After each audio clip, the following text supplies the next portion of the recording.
long day, and this is the last panel of the conference. And in fact, it's going to be longer than the others because we are going to both do the panel and have a discussion period after the panelists have spoken, and then shift into closing discussion. Excellent. And invite people to talk not just about the panel, but about everything that we've done.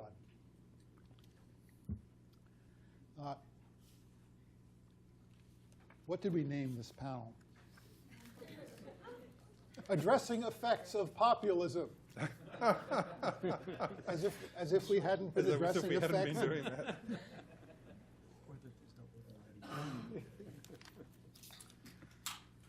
So it's my great pleasure to introduce here,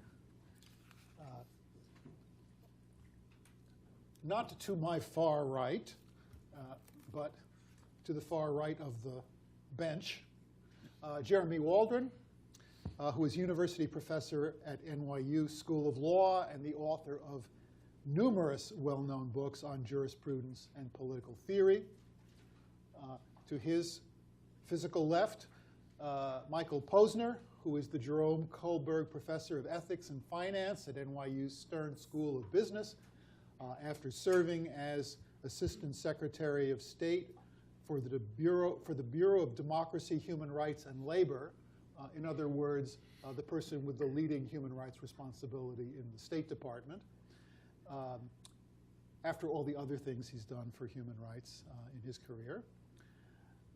And then T. Alexander Aleinikoff, who is now university professor at the Milano School of International Affairs, Management, and Urban Policy at the New School, returning to academia at last after his recent service as UN Deputy High Commissioner for Refugees in Geneva.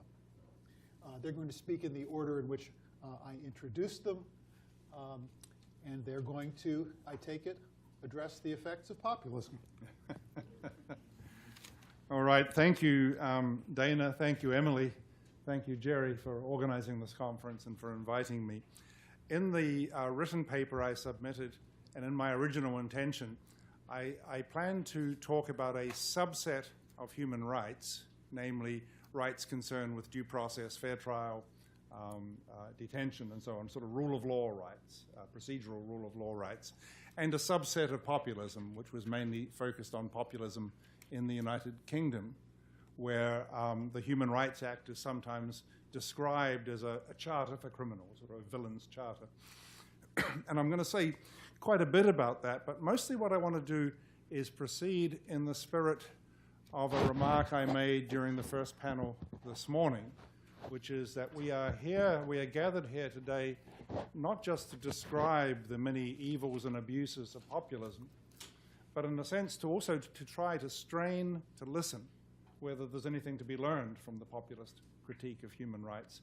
Because as I said this morning, human rights, both institutionally, doctrinally, philosophically, remains a work in progress, remains something that we are still trying to perfect, still trying to figure out parts of it. We can't assume, we shouldn't assume complacently that it's perfectly all right and all the problems are located on the populist side of this equation. It's conceivable that populist politics has something to teach us about human rights, or at least we should listen to what is said and give some consideration to it. So without wanting to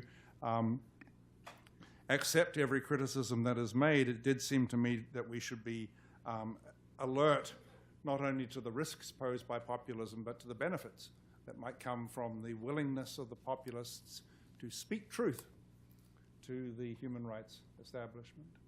So that's the way I want to proceed. Now, as I said, the context of proceeding is going to be particularly focused on populism in Great Britain and in the views of those who in the recent past have described the European Convention on Human Rights and its statutory embodiment in the UK's Human Rights Act as a charter for criminals, those who associate human rights in general with foreign imposition, and those who have demanded, and I do want to talk about this at some length, who have demanded the enactment of something they call a British Bill of Rights, which is supposed to be somehow different both from the Human Rights Act and from the European Convention.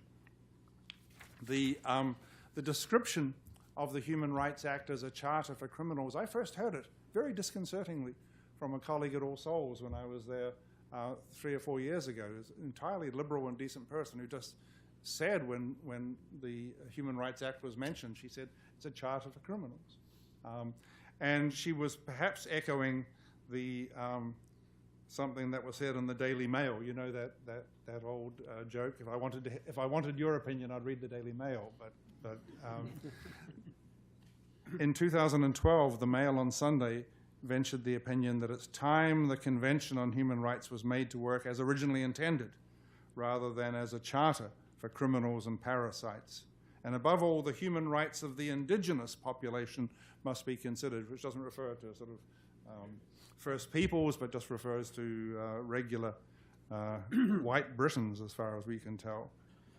The human rights of the indigenous population must be considered. Do these rights not safeguard them from having dangerous rapists placed in their midst? If they do not, then they are not worth having, and we would be better off without them. That's the Mail on Sunday in 2012. We're told that the human rights culture is creating an increasingly dangerous Britain, where the bullies are guarded by the state, where common sense has disappeared, and where anarchy triumphs over order. Even Jack Straw, who was the Labour Home Secretary who piloted the Human Rights Act through Parliament, said there is a sense that it's a villain's charter. And a few years ago, in submissions to the House of Lords Committee, which was considering the possibility of enacting a British Bill of Rights, a government spokesman said that, to the government's regret, human rights have acquired a bad name in the public square. Human rights have become associated with unmeritorious individuals pursuing through the courts claims that do not command public support or sympathy. And I'm afraid that sort of sentiment, very common, still remains quite common in Great Britain, and has been a focus of populist discontent. Some of this discontent has to do with features that are genuinely disturbing. That is, the blocking of deportation of foreign offenders, convicted foreign offenders, on the grounds that such deportation would disrupt their family life, so an appeal to Article 8 of the European Convention on Human Rights about respect for family life. Some of it has been on issues that are seen as offensive to British sensibilities, such as the instruction by the European Court of Human Rights, in the case of Hearst, to secure some possibility of prisoners voting in general elections. For years it had been assumed, and it was laid down peremptorily in statute law, that prisoners do not vote during the time of their detention. And the European Court of Human Rights had insisted that the British government needed to revisit that and secure voting rights for prisoners, or at least for some prisoners. David Cameron, who himself is not necessarily a populist, but is not above appealing to populist sensibilities, said the prospect of prisoners voting pursuant to this decision made him physically ill, and his nausea was echoed, if nausea can be echoed, by his colleagues in Parliament, who immediately passed, by some overwhelming majority, a non-binding resolution rejecting the idea of legislation to enable prisoner voting. And it was one of the very few standoffs that there have been between the European Court of Human Rights, whose decision the government of Great Britain is treaty-bound to implement, standoff between the European Court and the British government, resolved only recently with some non-statutory adjustment to allow a tiny handful of convicted prisoners to vote in elections.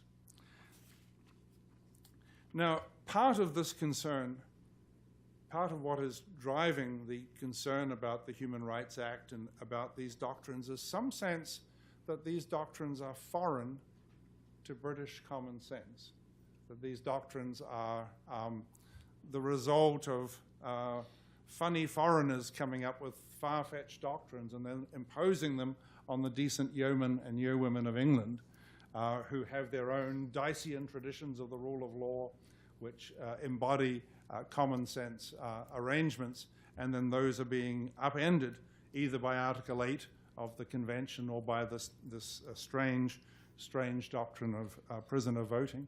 You find this antipathy to foreign imposition sometimes in the United States as well. You remember Justice Thomas talking about rejecting foreign fads and fashions when when I think Justice Breyer had suggested introducing the doctrine of the death row syndrome into American jurisprudence.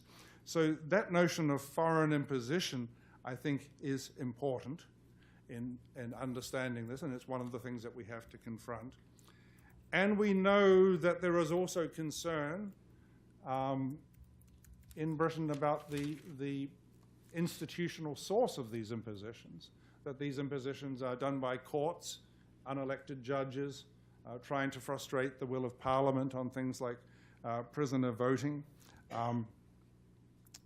It's it's a resentment of policy making by judges in areas like criminal procedure, where it is felt that the will of the people as represented in Parliament ought to prevail. There's some sense that, look, there are important issues outstanding in our thinking about criminal justice, in our thinking about due process, in our thinking about fair trials and detentions. There are some issues outstanding on which the community as a whole divides into majorities and minorities, and in which any political institution dealing with it is going to decide by majorities and minorities. And do we want this matter decided for us by majority decision-making among judges or majority decision-making among elected legislatures? And as my remarks in the previous panel indicate, I have some sympathy for that question. If you're going to count heads, why not count elected heads rather than judicial wigs? But at the same time, and it's worth noting that some of the support for the idea of a distinctively British Bill of Rights is based on the proposition that if we're going to have rights imposed by courts, then it's better to have them imposed by British courts acting on the basis of British common sense and British jurisprudence, rather than by courts in Strasbourg acting on the basis of doctrines that have been cooked up in continental Europe. So some of the case that was made for a distinctive British Bill of Rights in the Conservative Party manifesto of 2015 was in part that it would break the formal link between British courts and the European Court of Human Rights, allowing British courts to operate independently and make the Supreme Court of the United Kingdom into the ultimate arbiter of human rights matters in the United Kingdom. And all of this, as you know, is echoing some concern about judicial authority in the United States, although the debate in Britain about the counter-majoritarian difficulty is less advanced there than it is here. Now, the call for a distinctively British Bill of Rights, as I said, it's been circulating for a while in civil society organizations. In 2015, the Conservative Manifesto promised to scrap the Human Rights Act and introduce a British Bill of Rights. It wouldn't be the Bill of Rights of 1689, from which our language about cruel and unusual punishment is drawn. It wouldn't be the Human Rights Act, which is simply an echo of the European Convention. It would be something that would protect the basic rights that decent Englishmen think are important. It would reverse, this is again the language of the Conservative Manifesto, reverse the mission creep that has meant human rights law being used for more and more purposes and often with little regard for the rights of wider society. It will stop terrorists and other serious foreign criminals who pose a threat to our society from using spurious human rights arguments to prevent deportation. And the Secretary of State is on record as saying that the government's, this I guess was Theresa May at the time, that the government's two main objectives in introducing a British Bill of Rights were to restore national faith in human rights and to give human rights greater national identity. Now, you should know that as of now, the proposal to enact a specifically British Bill of Rights and to repeal the Human Rights Act and to distance the British polity from the Strasbourg system and the Council of Europe has been put on hold, with the British government feeling that it's got its work cut out with Brexit and withdrawing from the EU, and one constitutional crisis at a time is probably perfectly enough. There's even a taste of originalism in the resentment. There's some sense that we helped draft the European Convention on Human Rights. 40, 50 years ago, and it has deviated from its original intent to draw in these concerns. So all of this is going on, and as I said, my aim in bringing it up is to consider whether anything can be said in favor of these suggestions that, off the top of one's head, sound like pandering to populist antipathy towards human rights. I'm as concerned as anybody else about Britain's withdrawal from the Council of Europe system. I'm concerned partly for the reasons that Jerry Neuman indicated in the last panel, that you can't tear Britain out of the European Convention on Human Rights without letting an awful lot of other pages flutter to the floor as well. This would damage a system, not just wreck this particular connection.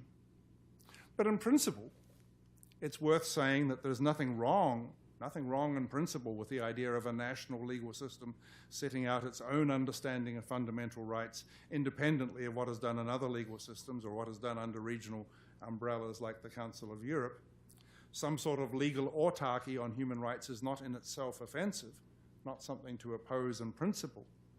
It was appropriate for South Africa in the 1990s to respond to its own history and its own experience with its own Bill of Rights. It was appropriate for Canada to formulate its own Charter of Fundamental Rights and Freedoms and to develop a jurisprudence that would evince some caution about following US doctrinal developments. And the United States, we know, developed a Bill of Rights for itself in 1791, whose terms are quite different from the Bills of Rights that other communities have and from international documents. So it's not inappropriate, I think, for nations to have and appropriate for themselves some sense of the rights that they regard as important in their own traditions. True, it's important for them also to respect their treaty obligations under the international covenants and the various conventions. And true also that nations inevitably and quite properly draw on each other's experiences in regards to contents, formulations, and even doctrine. But the notion that we should regard the Council of Europe system as in and of itself normative for any commitment to human rights, I think, needs to be possibly examined. And I say that very reluctantly because I, of course, don't trust the motives of those who want to enact a British Bill of Rights. But the very idea of a British Bill of Rights is not itself particularly offensive. On other concerns about human rights expressed by the populace, and this in the spirit of trying to listen to hear whether there's anything worth considering in these concerns. One of the concerns that I hear very commonly, there's a new book just recently been published by another former All Souls colleague of mine, Sir Noel Malcolm, called Human Rights and Political Wrongs, a New Approach to Human Rights Law, is that we are increasingly moving away from the idea that human rights represent moral minimums, moral minima, minimum standards for statecraft and state dealing. The complaint is sometimes heard that rights advocates have abandoned the idea that rights are moral minima and that they are not supposed to represent the whole of political and social morality, but only the most basic requirements necessary for decent treatment of people by their governments. When people talk about moral minima, they often refer to torture, to the prohibition on torture and inhuman treatment as a clear example. There is some justice to this complaint, but I think we have to be careful how we understand moral minima. A number of people have expressed the opinion that simply having a more and more expansive notion of human rights while we are, as it were, on a roll institutionally is probably a bad idea. There is some justice to this complaint, but we have to be careful how we understand moral minima. From one point of view, we list the worst horrors, barbarous acts which have outraged the conscience of mankind, in the words of the UDHR preamble, like torture and slavery, and we say that the function of human rights is to protect people from these. But in other areas, and particularly the areas that I'm interested in these remarks, the due process area, the fair trial area, the detention area, we have to accept that we're not just laying down certain moral minima, but we're defining a system of rights that is intended to work as a system and particular items in that system may not seem like minimum requirements in and of themselves, but it is a minimum requirement that we have. Thank you. That we have a system of this sort. I would be open, secondly, to the idea of paying attention to the possibility that rights can be abused, and maybe developing from some formal doctrine of abuse of rights. We have some elements, rudiments of such doctrine present already in the notion of using your rights as a way of attacking the rights of others, but it seems conceivable that we could develop a notion of abuse of rights and some doctrines surrounding them. I think this is connected with a sense that we need to cultivate a stronger connection between human rights and responsibilities. Or at least, again, I would not want to be implacably hostile to that suggestion when it's made by the more articulate members of populist movements. The call for an equal emphasis on responsibilities can mean something like responsibility as the content of a right, so parental rights are at the same time parental responsibilities. Responsibility in the way that one exercises one's rights, which goes back to this point about abuse of rights. Responsibility in regard to the rights of others, taking responsibility for the integrity of the whole system of rights, and the responsibilities, whether associated with rights or not, that make the life of a community possible and bearable.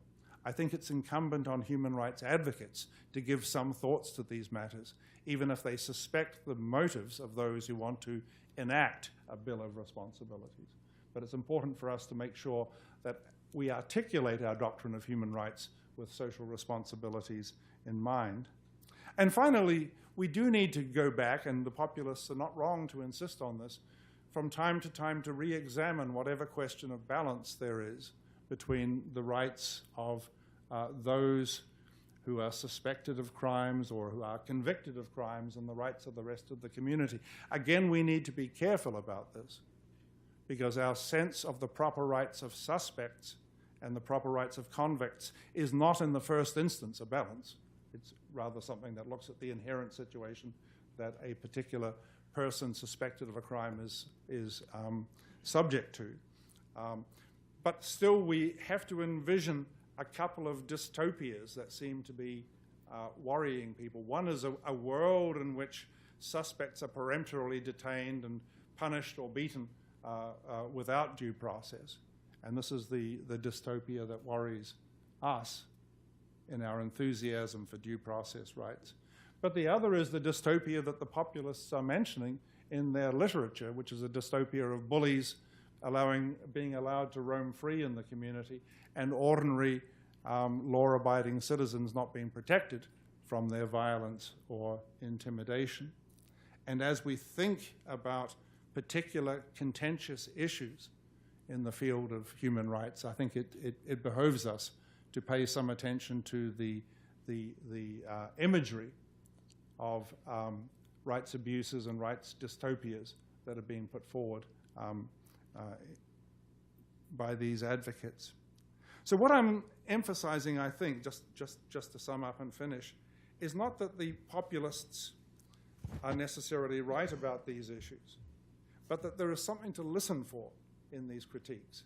And it would be, I think, quite wrong for us to simply say, because they're populists and because they are therefore hostile to human rights as such, we have no lessons to learn from them. It's an open question whether we have lessons to learn in the area of human rights, because there are issues outstanding in the theory of human rights, and there are controversies that need to be resolved in the theory of human rights, and we need to get whatever information we can get from whatever source in the resolution of those issues. Thanks very much indeed.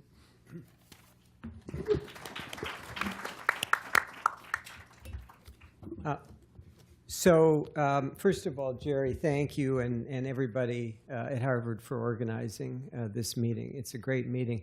I want to pick up in a sense from what Jeremy's been talking about, and I want to do a couple of things. I'm going to just say a few words about some of the things I've heard yesterday and today that sort of gave me pause, or that I think have to be discussed further as we move forward with this. Some of the diagnosis of what the problem is. And then I want to focus in quite quickly on three things where I think we need to be doing more in the spirit of what Jeremy says, not necessarily adopting a populist critique or approach, but recognizing some of the underlying things that are going on that's fueling this movement and some things we can be doing. So just a couple of things in terms of what I've heard. It's been really striking to me how many different ways people have defined the term. And it reminds me, this is not a legal term, populism, but it reminds me of the discussions about terrorism. I was years ago at a meeting, a UN meeting, discussing the UN efforts to combat terrorism. They had set up a committee in the Security Council. And I sat there for the day, and I was on the last panel. I was sitting with the Spanish ambassador. And I said, you know, if somebody came in from Mars and they heard us talking all day and nobody's ever defined the term, they might wonder what we're doing here. And he said to me, you have to understand, terrorism is such an important concept, we can't commit it to a definition. So I think we in some ways need to be, you know, we don't need to have legal precision, but we need to at least be talking about more or less the same thing. And I heard lots of different interpretations here, which suggests we've got some work to do. The second thing that was really striking to me, and I think Richard highlighted this morning, there's different kinds of populism that are occurring in the US or the UK, let's say, and that which is occurring in the Philippines or maybe in Turkey. In the more developed states, in the US, UK, and countries like ours, there's a huge element of economic dislocation. There's a tremendous division based on immigration status, xenophobia, I would say race. We haven't talked enough about race and racism, but it's a huge underlying piece of this. And then there's a political disempowerment that's going on.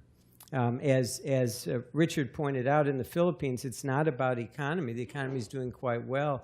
It's this notion of embracing the strong man and as an element of responding to an erosion of democracy more broadly. Those are really different things that are going on. It's important that we recognize that.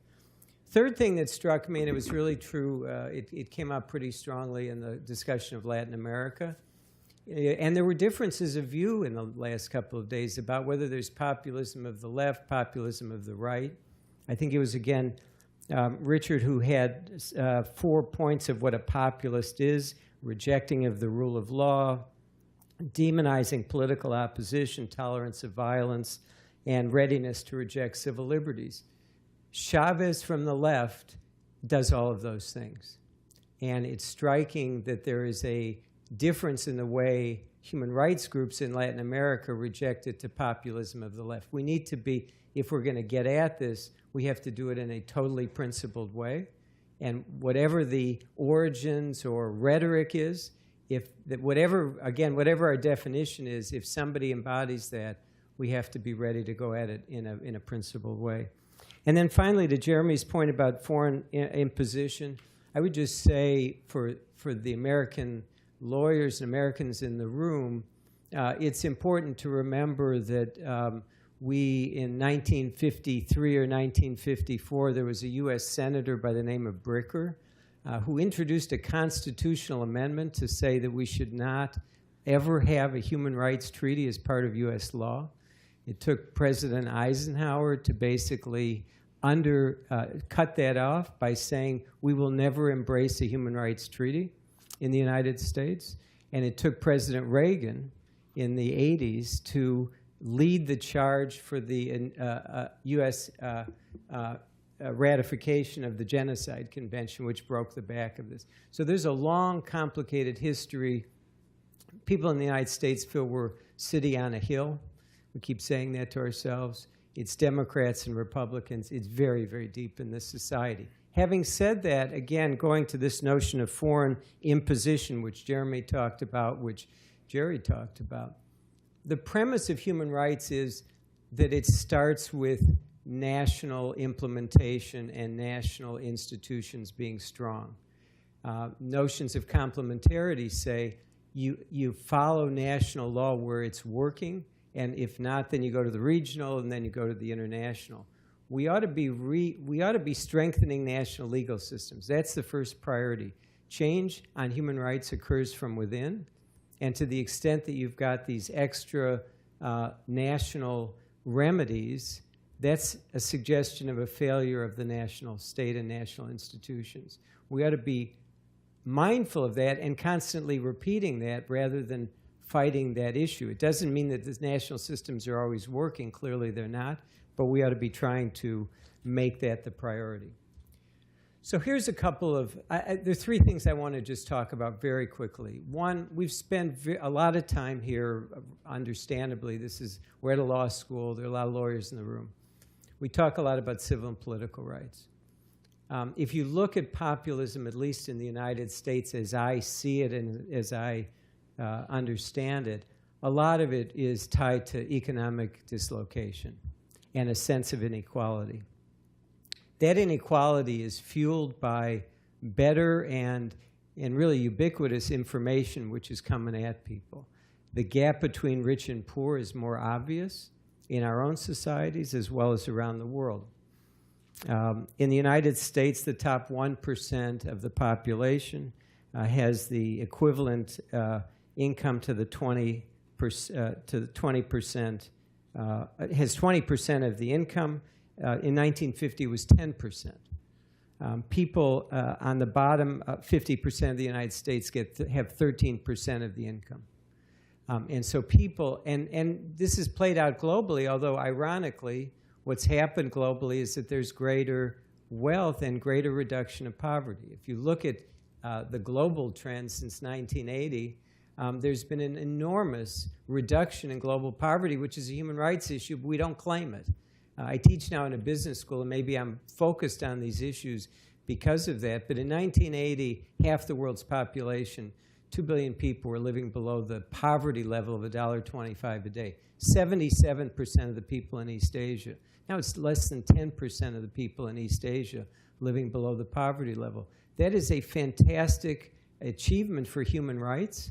We ought to own it, and we ought to be thinking about what are the consequences in our own societies and how do we take that on as a human rights agenda, not tied necessarily to courts and traditional human rights tactics, but to recognize that that's part of what's going on here. We shouldn't run away from it. We should endorse it and embrace it. When a candidate is elected because he says the Chinese and the Mexicans are taking away our jobs, we have to build a wall, we have to have an answer to that other than we're also against TPP. It's simply not, it's not real. People don't believe it. And we're not in any way responding to what's really fueling, an element that's fueling this social upheaval.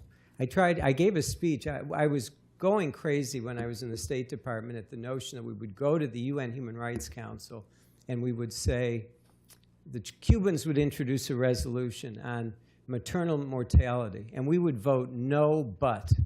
And people in the legal office in the State Department would say, well, we don't really believe in, we don't have a policy believing in economic and social rights. And I said, that is absolutely ridiculous. Certainly since the New Deal, we've been doing all sorts of things that are economic and social rights. Why don't we own up to that? We are not against programs that deal with maternal mortality. Let's go from no but to yes but. And Jim Steinberg, who was the deputy secretary, sort of laughed at me and he said, okay, why don't you give a speech on that? So I decided to give a speech at the 70th anniversary of the Four Freedoms, and I took months to get it cleared. 30 different agencies of the government took a crack at it. But I wound up giving a speech saying that economic and social rights are rights according to the US government. I gave it at the ASIL, I think in 2010 or 11. I shouldn't have had to work so hard to do the obvious. And I think rights people in this country ought to be thinking in a smart way, in a practical way, not in a rhetorical way. How do we embrace that agenda and come up with affirmative policies? Secondly, and Alex is going to talk about this, but on the issue of immigration and xenophobia and racism, all of that, one of the things that is very striking in the world is that the United States, because of our constitutional free speech tradition, is at one end of a spectrum that says promoting discrimination, promoting hostility is okay because good speech will trump bad speech. That's what Brandeis said. I used to believe that. I'm going to talk about how the internet has changed that. I'm a little weak on that now. And I'm also mindful of the fact that the rest of the world and the UN human rights regime through the Covenant, Article 20 of the Covenant on Civil and Political Rights says there are two rights in conflict. Speech is on one side. On the other side is speech that's divisive. And so speech that incites hostility, discrimination, as well as violence is prohibited by Article 20.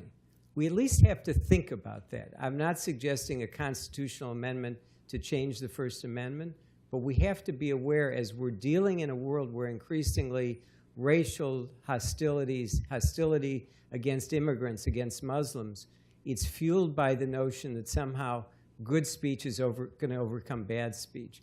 It's not happening. The bad speech is prevailing. And that takes me to my third and last point, which relates to the internet. We live in a world where social media is pervasive. And this also goes to the notion of elites, having controlled the debate.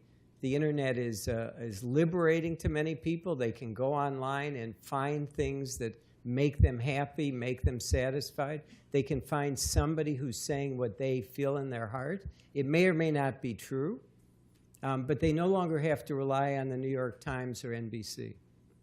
And so we live in a very fractious world, and the social media, the power of social media, the pace, the volume, the ubiquitousness is actually making us more divided, and it's enhancing, in my judgment, the populism that we're talking about. This is a scary moment for our democracies, where, in effect, we have yielded the notion of what's true and what's propaganda. And we just did a report out of our center looking at two particular bad actors. One is ISIS. The other is the Russian government. According to our intelligence agencies, there were 1,000 Russian agents working in 2016 on the American election. This is an asymmetrical war being fought where political disinformation is being pushed into the system by a hostile state. If we ignore that, we do it at our own peril. And this is not just about elections. It's about daily interaction within our society. What the Russians are doing is amplifying our own differences. They don't need to define our differences. We do that quite well by ourselves. But they are very good at taking advantage of our contentiousness and putting it on steroids. So I think there's a real, if we're talking about dealing with populism, if we don't pay more attention, we heard references today from the Philippines, from Myanmar, from Venezuela, of authoritarian governments misusing the internet. It's happening in our own society, and we're flat-footed. And again, we're living in the world where Brandeis says good speech overcomes bad speech. When the internet is involved, that's no longer operable. Let me stop with that.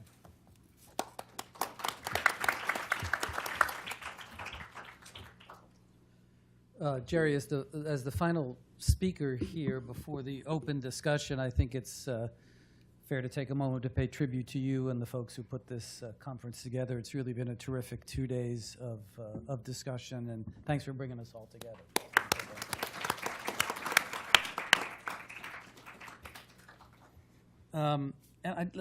Let me start with just a couple of comments based on what's been said here before I get into my remarks. The first, is really taken, Jeremy, by the quote from the Daily Mail about how rapists are protected by human rights, and this is also, in the famous, I'll talk about this later, Trump's famous statement about Mexicans sending us rapists to our country.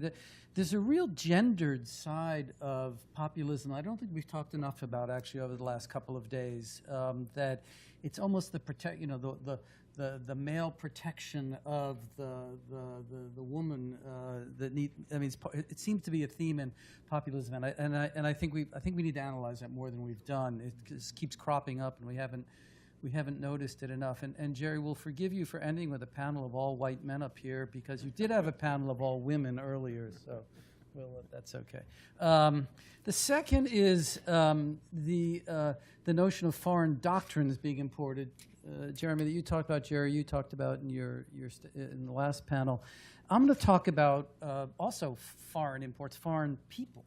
And these foreign bodies, which are actually raced bodies, I think as Michael was pointing out here, in a very concrete, material way, show the intrusion of the foreign. And I think we need to think about both, how these go together, how the foreign can come in many ways, as well as digitally, as Mike was pointing out here. Concerns about virulent opposition to immigration has really been at the center of a lot of the populist talk, the populist movements in a number of states. And here I'll focus mainly on the U.S. and Europe. I know we had panels this morning on Asia and on Latin America, but most of my remarks will go to the populist movements in U.S. and Europe. And I want to talk about the relationship of populism and immigration to theories of constitutional democracy. And what I mean by that, my understanding of constitutional democracy is a representative government elected by the people with an independent judiciary that protects fundamental rights and a fundamental equality among citizens in a demarcated territory, somewhat a closed territory.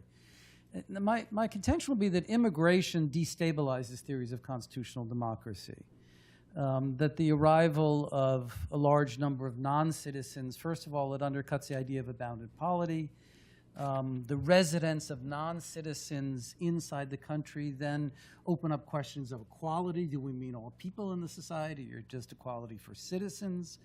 And then enforcement measures that are adopted to deal with foreigners who shouldn't be here, we don't want here anymore, often run up against fundamental values of due process, fairness, and the like. So our neat picture of state, citizen, territory is problematized by the fact of immigration. And these puzzles, this conceptual puzzle can go in two ways. And I want to trace these out in my few minutes here. For human rights advocates and constitutional rights advocates, fundamental rights are not limited to citizens. They pertain to people, to all human beings, and they apply within territory, anyone within a territory of a state. That state should be respecting people's human rights. There's perhaps a recognized political role for citizens, perhaps in terms of elections and the like, but that's not consistent with the general protections for people qua people. For the populists, however, the notion of a constitutional democracy runs the other way. And I think the power, I'll say this a bit more, the power of the populist critique on immigration is not that they're purporting to establish new norms. They're purporting to return to fundamental norms at the base of a constitutional democracy, to the state, territory, citizen construct. So the idea is that constitutional democracies are created for a demos, a citizenry. And there's generally assumed to be a congruence between the two, the people and the country. So the United States Supreme Court, in an opinion by Justice Black in the middle of the 20th century, said a remarkable sentence: citizenship in this nation is part of a cooperative affair. Its citizenry is the country, and the country is the citizenry. It's very tight congruence here. And then we defend this order constitutionally in very appealing ways. Popular sovereignty, equality of citizens, fundamental rights, none of which need include non-members, and for the first two, doesn't include non-members. So let me expand on these ideas and see where they lead. Now, to say that the foundations of constitutional democracy support this tight construct, this congruence of citizen and country, is not to say there aren't plausible arguments for inclusion of non-citizens. And let me make a few of those arguments. So first, to think about the founding of the country. In most constitutional theory, the constitutional law classes start with an existing constitution, as if it kind of appeared out of nowhere. You maybe read about the Constitutional Convention. But there's no norm that legitimizes the adoption of that constitution. There's not an attempt to legitimize the adoption of the Constitution.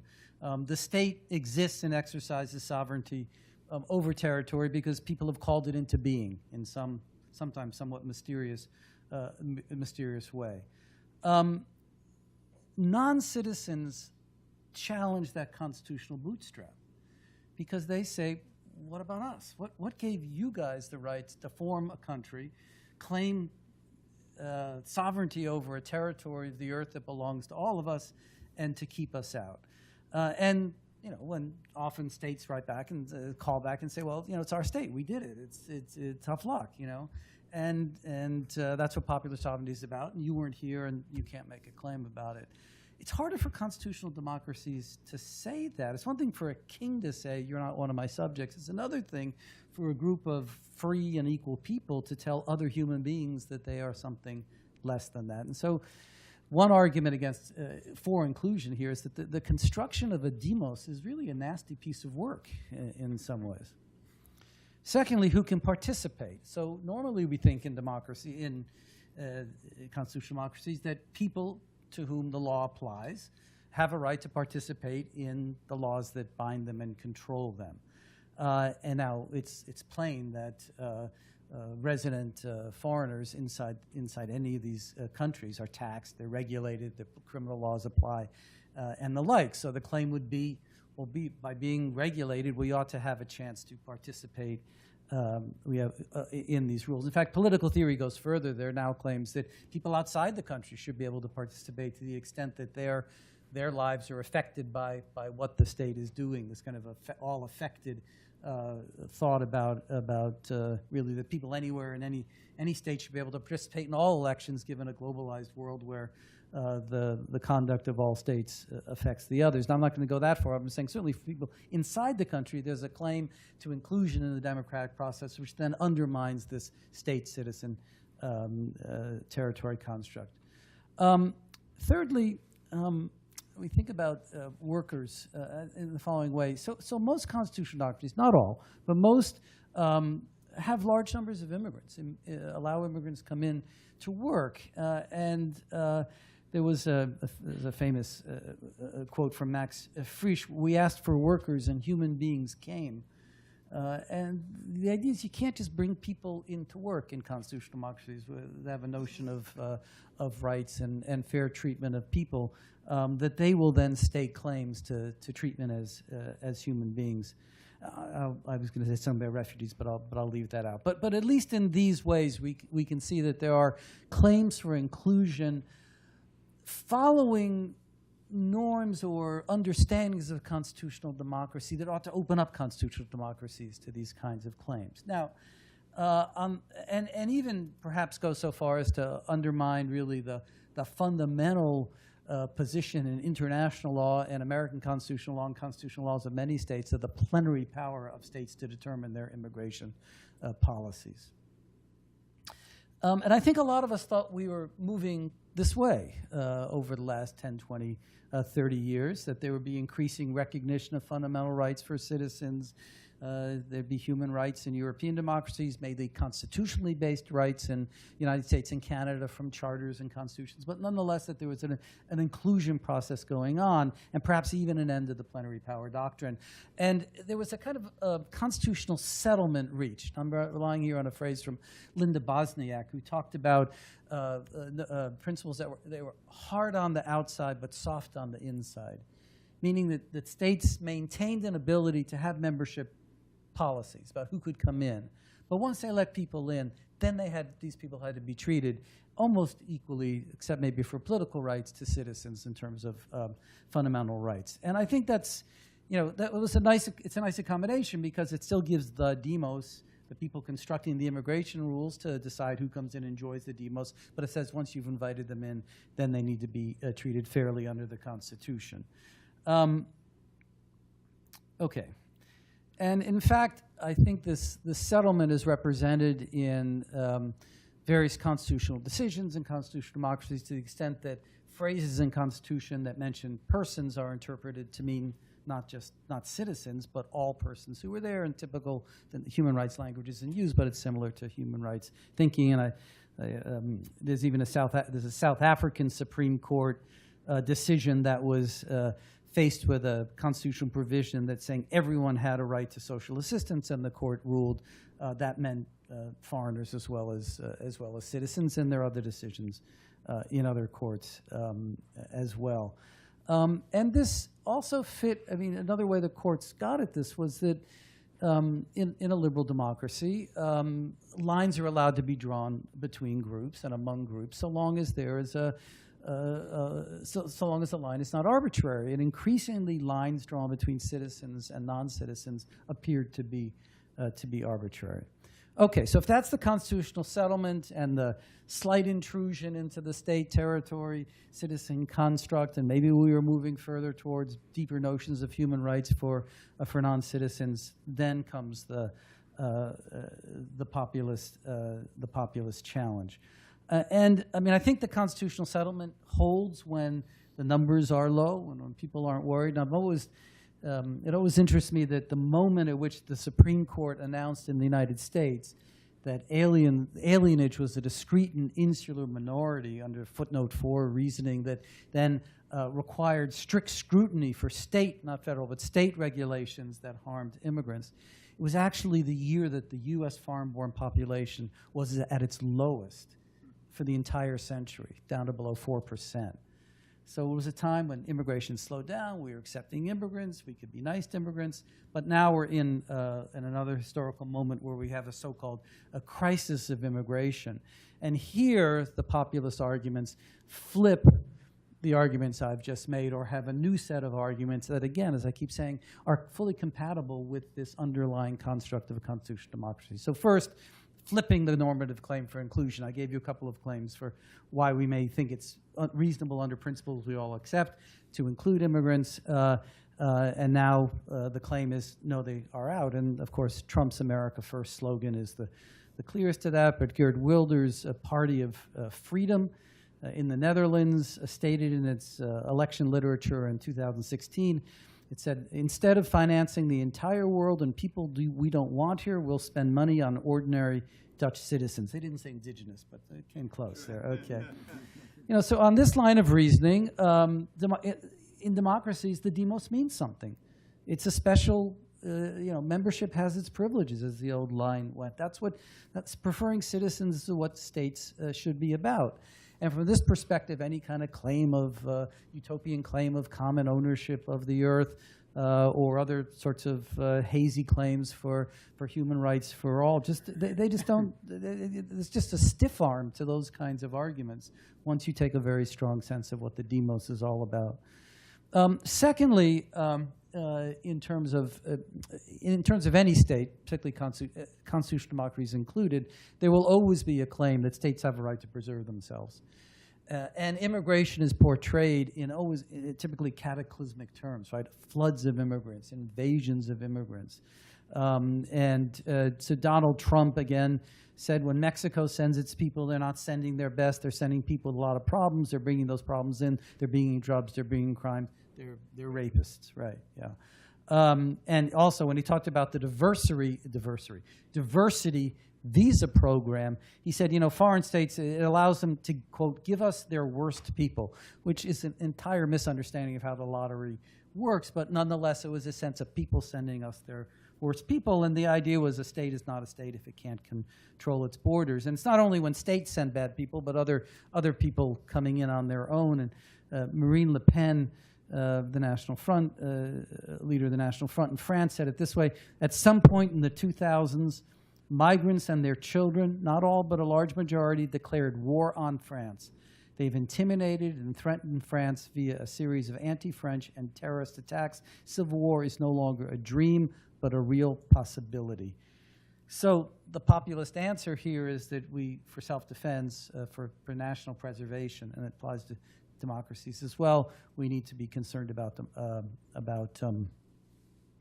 immigration. And the third point here is the old saying, demography is destiny. There's been a substantial increase in foreign-born populations. As I mentioned, the U.S. was at a low in 71. Now the U.S.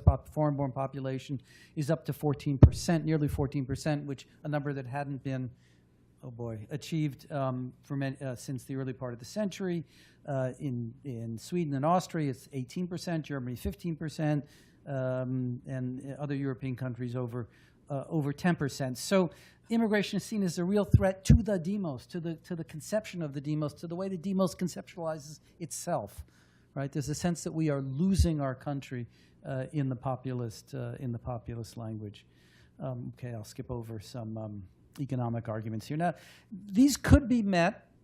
These claims could be met by counterclaims, like facts, like in fact migration is pretty much under control in most of these states. When in an earlier version of this paper, Jerry commented, yeah, by violating people's human rights is essentially what you said. He didn't quite say it in those terms, and so I have to take that into account. But nonetheless, migration is not a threat in any serious way to the life of these countries. And moreover, there's a recognition of a need for migration. As populations, without migration, migration is responsible for 100% of population growth in Germany, Spain, Italy, Poland, Hungary, Finland, and Japan. Without migration, you'd have falling populations in those countries. Deaths are exceeding births. Okay. But these arguments, as was mentioned, facts don't always rule the day, and we are likely to see strong, the populist, until control is really attained, control appears to be attained in the minds of people, we'll continue to see the power of the populist argument. Okay, so I've got to skip, I'm sorry, let me, let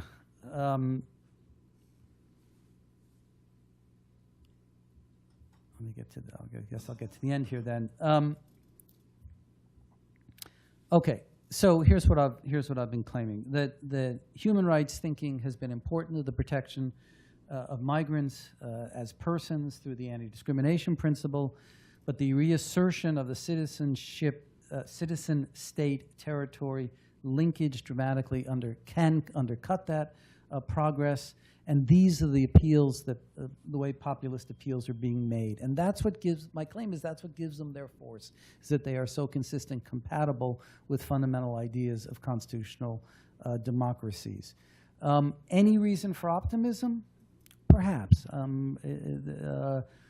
To take Mike's point about change from within, that human rights has to come from within, one might say that, in fact, the large number of immigrants that have actually come into these states may well, in the end, turn them. So California became a blue state after the anti-immigrant proposition was adopted when Governor Wilson was, when Pete Wilson was the governor. So that perhaps the fact of immigration itself will ultimately bring about a change in these states. It's remarkable if you think about it, the salience of the Dreamers issue. These are undocumented kids in the United States, and yet that has gripped the Democratic Party, not to full success yet, but through the courts. But the fact that that can be a salient political issue says something about the power of pro-immigrant positions. In the long run, and here I'll stop, once we get past this historical hump, if we do, I think there's we have to seriously think about whether or not migration patterns will ultimately transform our thinking about democracy and our thinking about the meaning of sovereignty. That maybe residence, not citizenship, will be the basis for constitutional rights. A recognition of transnational communities, greater free movement, if, perhaps regionally, if not globally, might all be, in the long run, a function of the immigration and the need for immigration that will begin to replace, to transform this state territory citizenship construct. I don't have any predictions here. Repression at the moment seems more likely than transformation. Perhaps the center will hold, but the political instability of the moment, I think, just simply magnifies this conceptual instability of an immigrant's place and human rights in constitutional democracy. Thank you.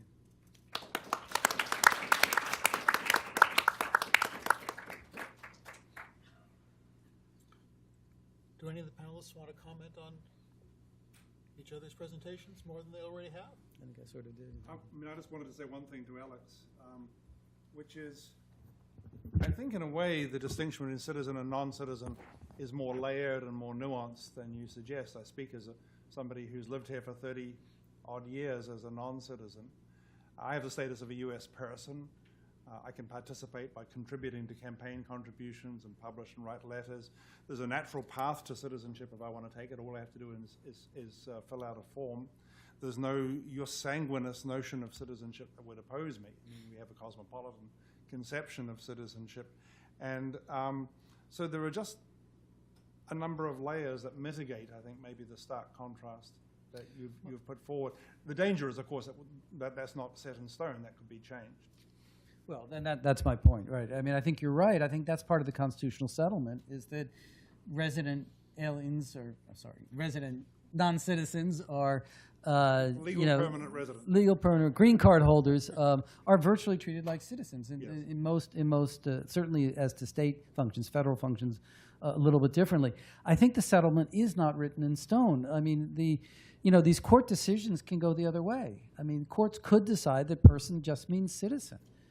In some of these constitutions. And where courts don't do it, courts can be reformed. This was mentioned in an earlier panel. I mean, what's happened in Poland and in Venezuela is that the courts had been, quote unquote, reformed by changing the number of judges, by taking issues away from judges, by shortening the length of terms and the like. So that is more, I mean, if the populist moment really comes, it's not, this, I'd urge you to naturalize. Thank you.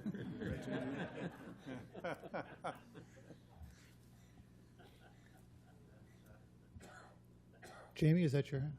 Jamie O'Connell. So Jeremy, thank you for your somewhat impassioned plea that we actually, as academics sitting in elite institutions, listen to people. I think that's absolutely well taken, both as citizens and as in our capacity as human rights people, some experts certainly among our group. I think there are a couple of obvious answers about what we could learn, and then there's an interesting wrinkle I think that our discussions sort of bring for one of them. So the two obvious ones are for greater democratic inclusion in the political system and for greater attention to economic issues, at least in the US and Europe. On the latter, Ruth, of course, mentioned this yesterday, and echoing Philip Alston's call in his very interesting article, which you cite in your paper. It seems to me that the second one, so then the question is whether we need to attend to these as human rights people or through human rights work. It seems to me that if we think about the second one, the attention to economic and social inclusion as a matter of economic and social rights, then this is perhaps a sort of interesting tension with Larry's urging that we not expand notions of rights. And that's, I'm quite sympathetic to that. I think his critique of the Inter-American Court and Commission focuses more on more controversial, newer rights than classic economic and social. But on the other hand, what we take economic and social rights to mean in practice is something that, notwithstanding the indivisibility rhetoric, is sort of still in play. That, I think, though, can be solved some by adopting something of Mike's lowercase c Catholicism, both historically in your career as a rights activist and as you just expressed on the panel, and that is opening up our notions of tactics. In operating as activists, not just judges or commissioners, people can use tactics like organizing, education, empowerment techniques, reporting, and innovative ways for businesses to act in this field. And that may be less problematic than expanding technical legal rights through international bodies. So I just want to toss those out there as attempts to contribute to the conclusions. Right. I mean, I was going to immediately refer to what Mike had said about social security rights and various rights under the welfare state, such as it is, are important. We have to be very careful that we don't use the word rights, so it's simply identified with human rights. But we also have to make sure that if we do regard something as a human right, it can perfectly well be realized at the statutory level, at the common law level, at the level of ordinary legal provision. I think the other point, just very briefly, is I mean, I made the argument about attending to minima. I don't think we should necessarily buy into the proposition that the civil and political rights are the minima and the economic and social rights are the luxuries. There may be minima on both sides of that demand. I'm enough of a fan of Henry Shue to accept that position. Or Maslow. Yes, right. Jimena Reyes?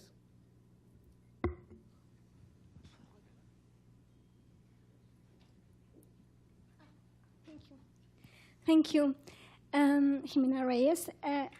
Listening to populist, not so much leaders who very often instrumentalize ideas, but to populist voters, as you were advising us to do, that genuinely believe what populists are saying, I wonder if the human rights movement has work less on issues of economic and social right, and in particular on linking them with the issue of inequality and redistribution, because on the one hand, as opposed to, for example, the issue of discrimination that's been very high on the priority of human rights movement, because on the one hand, it's easier, it has been easier to obtain impacts even if it doesn't not solving the discrimination problems, but at least to obtain impacts like, for example, gay marriage or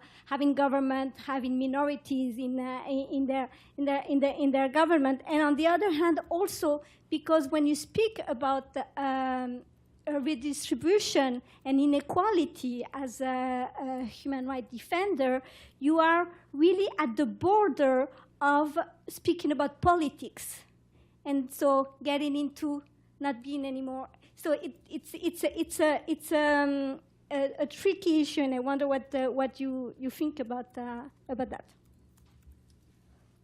So I have a couple of reactions to that. One is, I think first of all, there's a disconnect between what people prioritize in less developed countries and what people prioritize in the rights discussion, particularly here.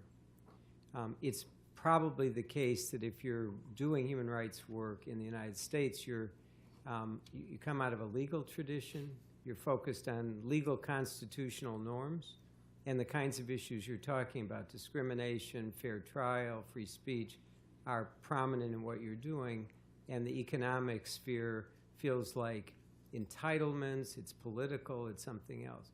I don't think that's the way the international system is set up. It really does regard these as integrated and inseparable. Now, having said that, it doesn't mean, I'm not making the case that somehow we ought to try to persuade the U.S. Supreme Court that housing is a human right. That was tried 60 years ago, 50 years ago. You know, there's a slew of cases. The National Welfare Rights Organization kept bringing these cases, and the court said, these are not constitutional rights. That doesn't mean they're not rights. And it certainly doesn't mean that people who are part of a populist movement aren't paying attention. They're actually paying more attention to those things than most of what we're talking about today. And so I think both from a theological perspective, we don't have to go at it and say, these are human rights, you have to treat them as human rights. We have to say, these are things that matter, and we ought to be trying to figure out, what does it mean when somebody loses their job in Steubenville, Ohio, and what are we doing about that? That has rights consequences. It does get you into a political, social discussion, but I think if we're serious about trying to react to what's going on, if we ignore that range of things, we do it at our own peril. Mike, can I just, I think you're missing a lot of the action that's happening at the grassroots level. So there's a huge amount of work on environmental justice in this country. Mm-hmm. There's a lot of work on homelessness, actually, as it stated as a right for people to have a home. There's a lot of work on domestic violence.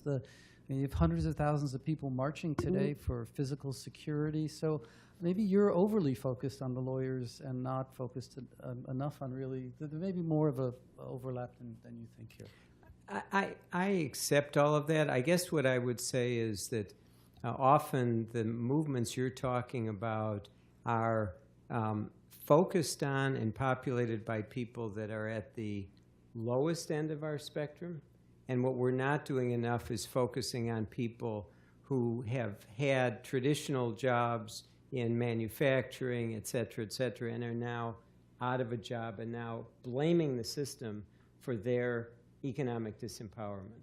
We need both in terms of what we focus on and how we speak to people to be inclusive and trying to listen, again, listen to what they're saying and trying to bring them in rather than sort of demonizing their existence and what they represent. People are hurting, and we ought to be mindful of the fact that there's things that need to be done in the name of government, in the name of human rights, to address the things that are causing them pain.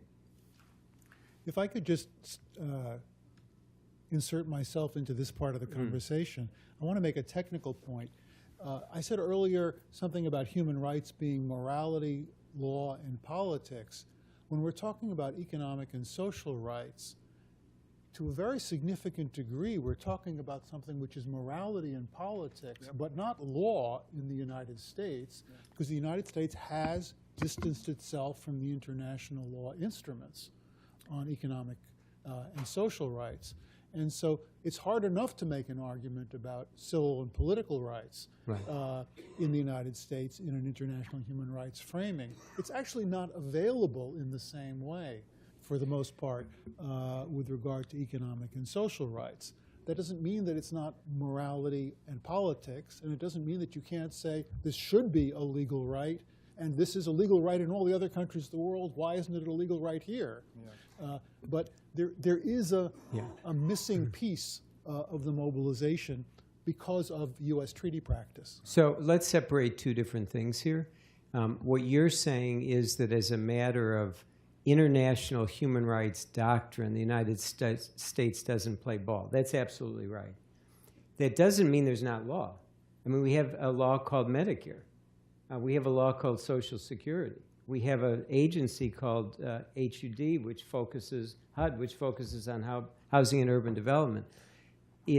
Certainly since the 1930s, there have been a range of laws and regulations that relate to a whole set of economic and social issues. Right. And the goal is to, again, we don't have to necessarily lead by saying this is an international human rights issue, but we ought not to be shy about saying this is part of a human rights agenda that has an element that's law, and an element that's policy, an element that's, social change. You've been very patient at the back. Thanks. Thank you all for the really interesting discussion. I just have a question following on from Professor Waldron's comments.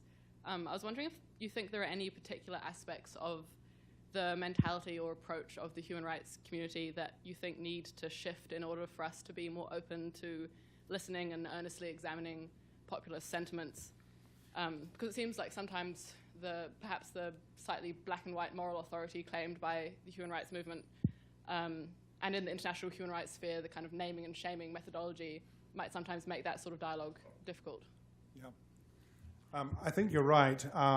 Let me preface this by saying that I am in awe of the work done by the human rights community in dealing with some of the most unpleasant issues on the planet.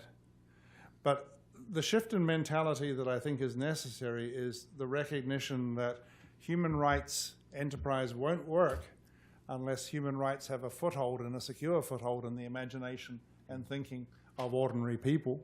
And we are not redeemed or excused from that by thinking of these as rights of minorities, so we don't have to worry about the majority opinion.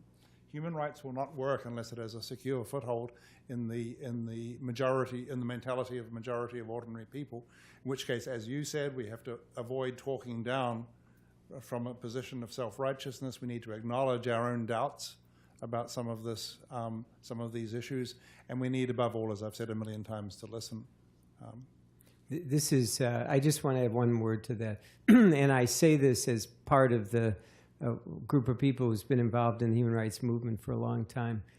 Human rights groups tend to be much better diagnosticians than prescription and solution people. We're very good at identifying the problem. The idea that we're naming and shaming has a certain value. It identifies the problem. but we're much less adept at listening, figuring out what's actually going on, and how do you get at solving it.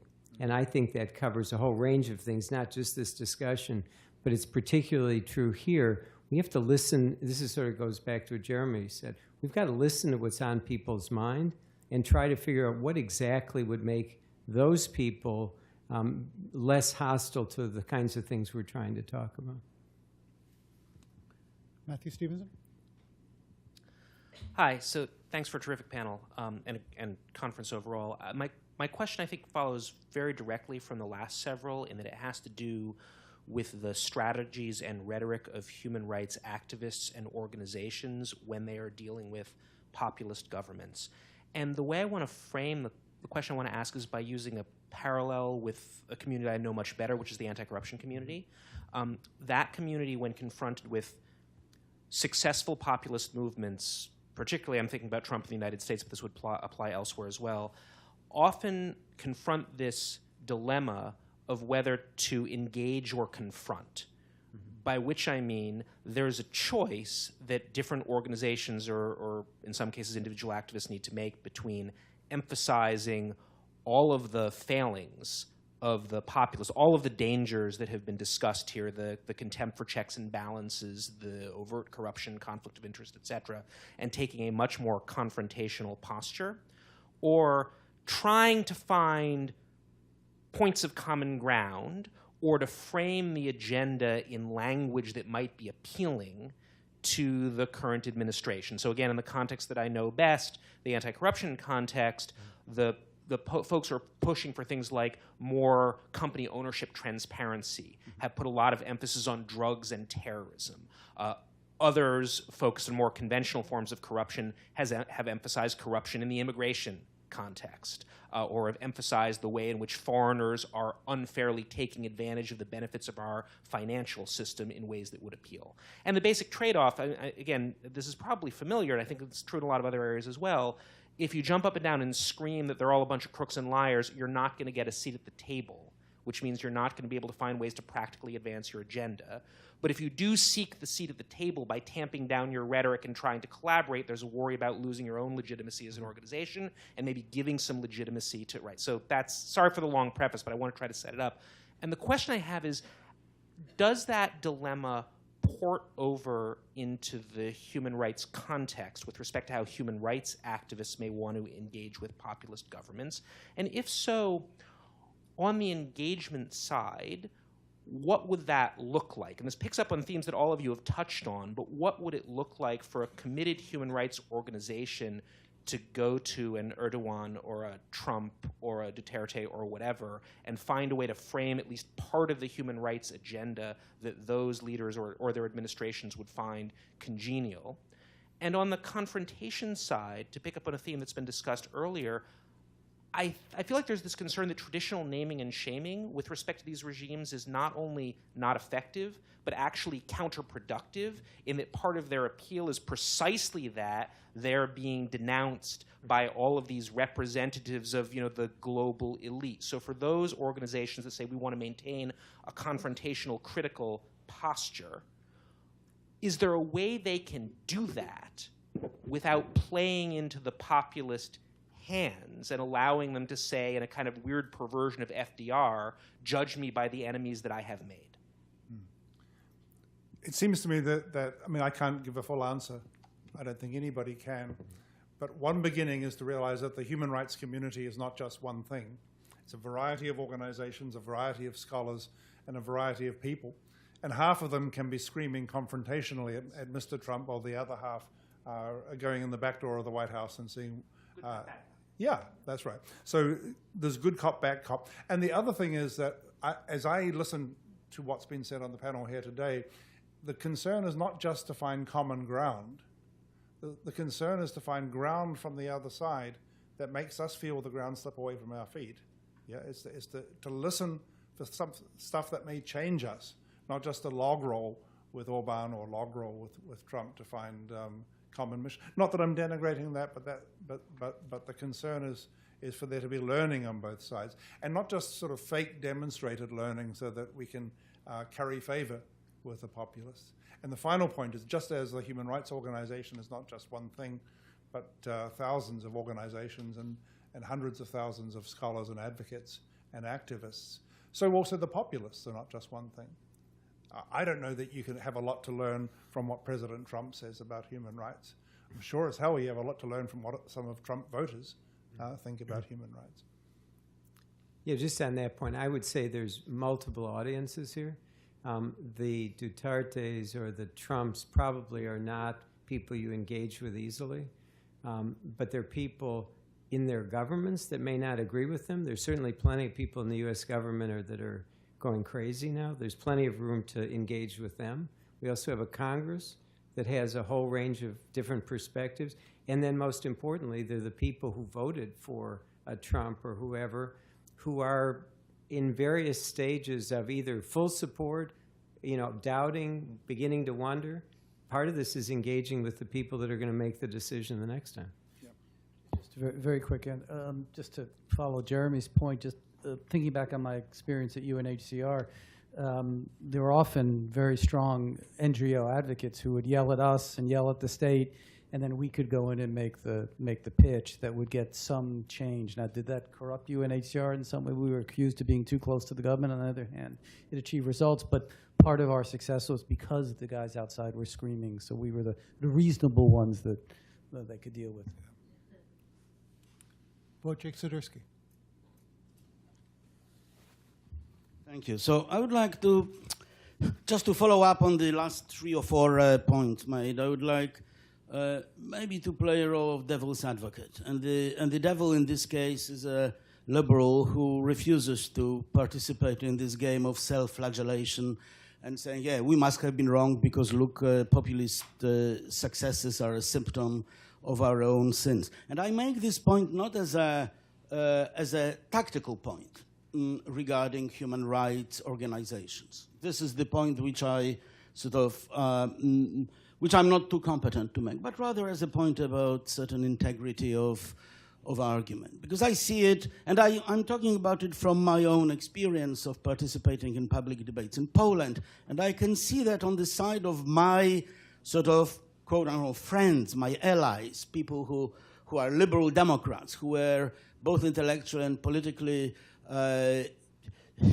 implicated or active in the ancien regime, ancien now, that is until 2015, that there is this tendency of self-blaming and saying, well, after all, there are all these things which we can learn from them. And I think that perhaps that is true, but we also have to remember about the costs of that, and that we shouldn't cross certain lines. We shouldn't say, yes, probably they are right. And that is, there is a tendency, for example, Kasmade says, well, I consider populism as a democratic illiberal response to years of liberal non-democracy. I think it's a nonsense. There's nothing democratic about populists. So perhaps we have to find some balance between Jeremy's approach, that is, let's listen to them carefully and let's see, perhaps there are some, elements of rational core, and on the other hand saying, but on many issues they are damn wrong, and we have to say it openly. And some of the ideas about human rights with which almost all I agree, perhaps except for the last balancing thing, they may come from perfectly, integral liberal position without necessarily, without any help from our populist friends. Yeah. I'm sorry. So I'm thinking that there must be a few inches of between self-righteousness on the one hand, which is what I'm combating, and self-flagellation on the other hand. Maybe there's a little bit of territory in between. At any rate, that's where I want to occupy it. And of course, it doesn't follow that I must abandon cherished positions. I must always hold my mind ready to listen to what can be said. And I don't think it does any great credit to us to listen for something from the populist movement and then try and give credit for it to some other elite source, as though it's too smelly to attribute it to our populist interlocutors. And finally, just very, very quickly, I mean, many of you are activists, some of us are academics, and there's one thing that academics are very bad at, and that's getting out into society and talking to people who are not academics. And the more we can do that in this context, I think the better. Find settings like churches and companies and sports where you talk to people who aren't cocooned in the same bubble as we are. I would just add to that agreeing entirely with Jeremy, but the thing that's most troubling to me, anxiety-producing in this society, is the racism and the xenophobia and the religious intolerance that is imbued in a lot of what is said. I think on that we have to be absolutely crystal clear and solid that those are things that are objectionable and outrageous.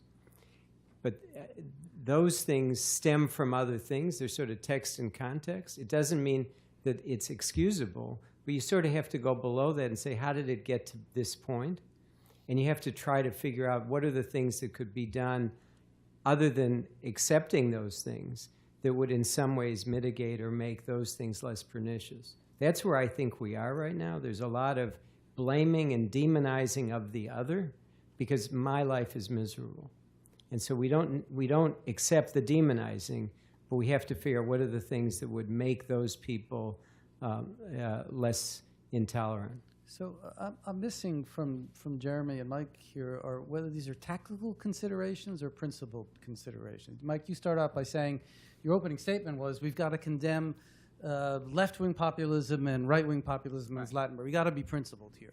But this last response was much more tactical. If we're going to win, we got to listen to these people so we can put our arguments in a way that will then appeal to them. And I'm not against tactical arguments, but I'm wondering what we're saying there. Which is it? Oh, I think it's a principled position that's tactically smart. Right. Too cute, too cute. No, but some principled positions have a means-end structure to them.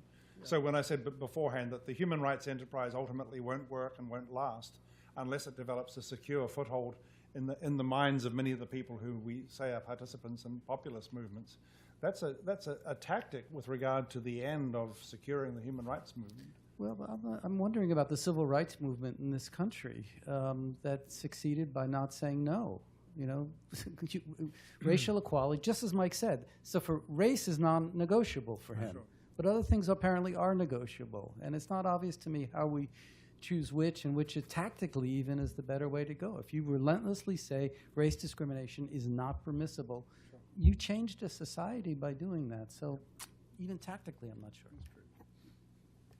I think we are now in the closing portion of the program. Does that mean we have to adopt a different tone? There is a difference of tone that I want to adopt, which is that please do keep your interventions relatively short, but they don't have to be phrased as questions that the panelists have to answer. Great. Please. Thank you. So my question is, for human rights groups, basic rights are different level internationally in different countries, because I'm from other countries, so I know, and I lived here 16, 17 years. So how that human rights group, how prioritizing to advocate that in different level? I mean, different here and different other countries, and how is that? How that happens, or how human groups prioritize that? Can I ask, you're asking this question as a general matter, or you're asking this question in the context of? No, generally, internationally, like in different countries are different. In some countries are still tortures, a lot of basic things are not even considered human rights. And here is different and in different places. So how the human rights group approaches that to address issues in different places? Or I think I would say in part that's an issue. That's an issue as to which there's the question of role differentiation. There are human rights NGOs that have particular missions that will deal with those missions in a variety of different countries. There are human rights bodies internationally that have particular segments of the human rights system that they deal with. And then there are others that have very broad mandates and that then have to choose. They do have a variety of choices to make in prioritizing. There are general human rights NGOs, international NGOs, that also have to choose to make prioritization, and those priority decisions may in part be questions of what are the most severe problems that have to be dealt with, but also may be questions about what are the most tractable problems for which something could be accomplished in the near future, or in part are questions of where do they have the best comparative expertise in order to be making appropriate contributions to the solving of those problems. So those are some of the things that have to enter into a complex configuration. But I would just add one thing, agreeing with Jerry, but going back to Alex's point about principle, one of the advantages of the human rights movement is that we have a set of principles. They've been codified in both the Declaration of Human Rights and treaties, and they're quite clear about what is across the board required. There are minimum for every state, and so organizations that work on this have a Bible. They have a place to start. Those principles are not all created equal. There's some rights that are called non-derogable. You can't do it no matter what, torture, slavery, etc. There's other things that are situational dependent. If you're in a state of emergency, you don't have to necessarily have all of the due process rights. But that's the framework. It gives everybody working in this field something really to work on that is based on principle and law. Donna Shelton.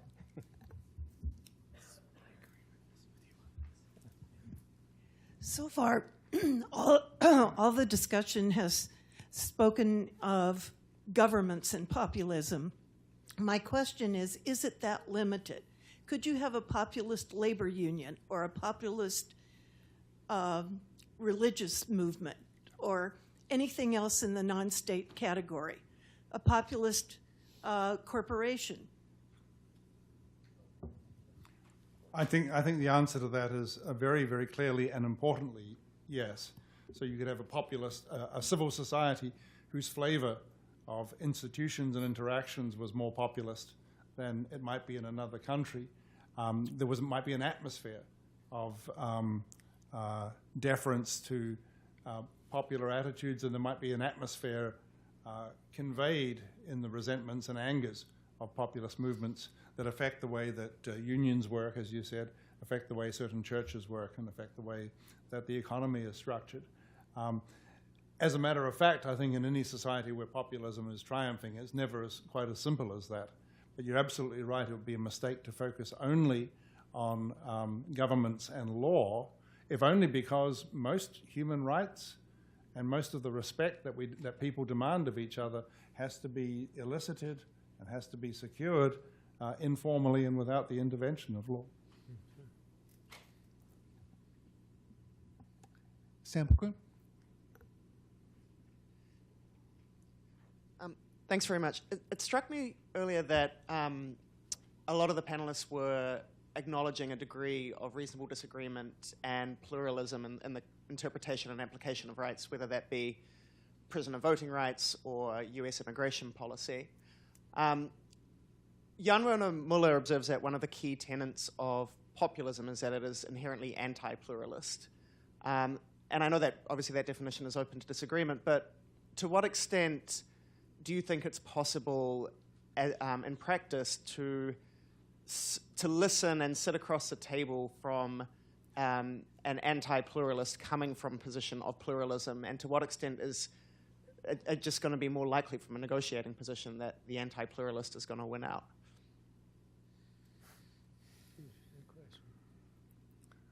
I'm sorry. No, go for it. Yeah. So first of all, there might be two different senses of pluralism here. The sense in which the populist is anti-pluralist has to do with the composition of the society and the normative makeup of the demos that Alex referred to. And on that, the the human rights advocate may find herself very strongly opposed to that pluralism. On the other hand, I'm thinking that to that anti-pluralism. On the other hand, I'm thinking that when I talk, as I have here today, about issues in human rights theory, issues in human rights conceptions on which reasonable disagreement is possible, and I think of the pluralism of different answers to this, that might be a different matter. I'm not sure what populists would think about that. I think it's difficult even on our side, because we think human rights is really, really important to get at and implement the right answer. And we can't say, some people think this, some people think that. You guys go away and prioritize this, and we'll prioritize that in a way that's going to happen just in the nature of things. But this isn't supposed to be stuff that we can agree on to differ. This is supposed to be, because it deals with moral minima, basic fundamentals of respect. They're supposed to be right answers, and we're supposed to be implementing them. That doesn't stop reasonable disagreement from arising, and it doesn't stop us from trying to listen to possible sources of answers.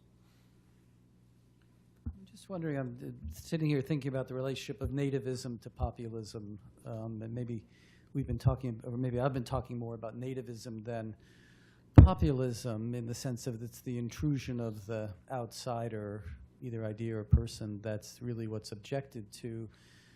If that's a version of populism, then I don't see populism as necessarily anti-pluralist. You could imagine a populism that is nativist but open to different ideas within the society, however defined, different ideas of the good or the like, but may reject the outside. And someone may say, well, that's really nativism, not populism, and we'd have to have that kind of fight. But Please. Thank you very much. I want to ask a question about, we talked a lot about communicating with people people under the influence of these populists, and also about how we have difficulty defining our terms. So my context is I'm from Turkey, where I woke up one day and half the country was a terrorist. And in that context, it's both important, I think, for people to think that human rights is important in its content, but it's also important that we're talking about the same things when we're talking with them. So for example, when someone says democracy, are they meaning the same thing as we are, where it's not just like a tyranny of majority, but it means something else, protection of minorities and stuff. So I see a huge slide in the hollowing out of these words that are super important to us and create the foundation of the laws that are going to be applied. So if you start calling everyone a terrorist, if you go to the treaty and try to determine if this person has a certain right, the treaty might say no just because you call that person a terrorist. So what can we do as human rights activists and academics to make sure that we're all talking about the same thing and address this problem? Well, I'll just say, there is no treaty that says if you call someone a terrorist, then automatically they lose their rights. I know you weren't saying that, but that's the first thing we say, right? The mere fact that the government has chosen to label someone as a terrorist, that doesn't entail the consequences the government may be wanting to claim. The government needs to do more than that before it can start limiting, and not merely, and before it can start limiting people's rights. And it's not going to be able to strip them of all rights in any case, but even limiting them, it's going to have to do more than apply the label.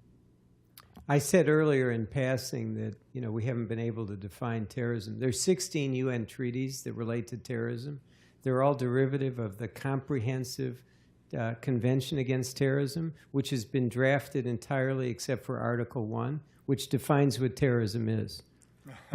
You would think that there would be some attention in the legal human rights community to try to figure out why is that and what do you do about it. It's been sitting there for 20 years.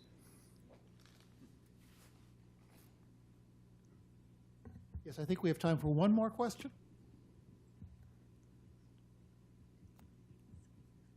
Hi. So it's been mentioned that social media might be one of the factors that have contributed to the advancement of populism in several jurisdictions.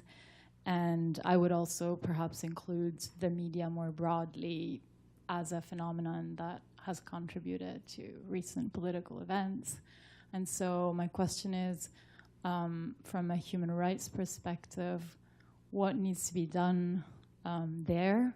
And do we need to reformulate or rethink about our rights to free speech or to engage as citizens, or privacy rights or other types of rights? Or is there something else that we should be thinking about? So there are two quick aspects to that. One is that I think the rise and the importance of social media has changed both our political discourse, but it's also undermined traditional media. So one aspect is, what can we be doing collectively to make sure that traditional news sources don't disappear altogether? Their funding, their business model has been shot, through and through, and that's a huge problem for a democracy. The second piece has to do with governance of the internet, and there it's a question of some combination of what should governments be doing to constrain what I would call harmful content, and to what extent should the social platforms, the internet platforms, be doing it themselves. Germany just passed a law 2 months ago which says that hate speech has to be taken down within 24 hours or the companies are fined 50 million euros. That makes me very nervous, because other governments are then saying, we're going to have a hate speech law too. There's one in Venezuela now. The Egyptian government just did the same. I worry about government overreach, and we're going to get to a place where what the Iranians called the halal internet, where everybody gets to decide what's halal or kosher. Then we're going to have a balkanized internet, and free speech is going to be undermined.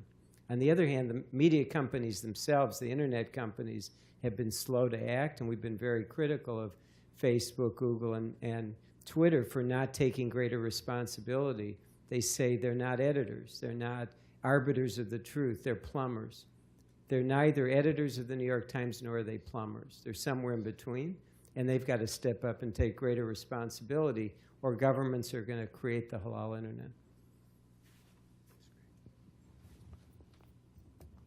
I'm standing up to say this has been a long conference, and I would like to end it almost on time.